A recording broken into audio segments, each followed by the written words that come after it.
आज कुंजिया पाटण में भागवत सप्ताह पालन फेब्रुआरी 8 रे श्री जगन्नाथ पांच रात्र प्रचार समितिर वार्षिक उत्सव बाबाजी सत्यानंद दास महाराज को श्री जगन्नाथ पांच रात्र प्रचार समिति पक्षर संपादक प्रभाकर मल्लिक जुग्म संपादक निरंजन दास उपसभापति वैकुंठ महापात्र संगठन संपादक डॉक्टर नारायण पात्र प्रमुख कुंजिया पाटणा भागवत सप्ताह रे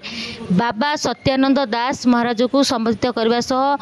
आसंता अयोध्या पांच रात्र कार्यक्रम तारीख और समय घोषणा करने सह जो मैंने सेठाकू चाहते शीघ्र टिकेट करी स्थान संरक्षण करने को अनुरोध कर 8/2/2025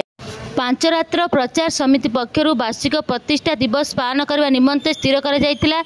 अवसर में ओडिशा रे थिबा श्री जगन्नाथ प्रति समर्पित भावे कार्य करता अनुष्ठान और श्री जगन्नाथ भक्त मान निमंत्रित कर भावे विनिमय कर ओडिशार विभिन्न जगार किपरि श्री जगन्नाथ पांच रात्र बहुल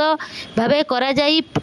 आलोचना कर आवश्यक स्थले पांच रात्र प्रचार समिति समस्ते परामर्श करेंगे। यह द्वारा महाप्रभु श्री जगन्नाथ पुराण स्पंद पुराणर व्यापक भावे प्रचार प्रसार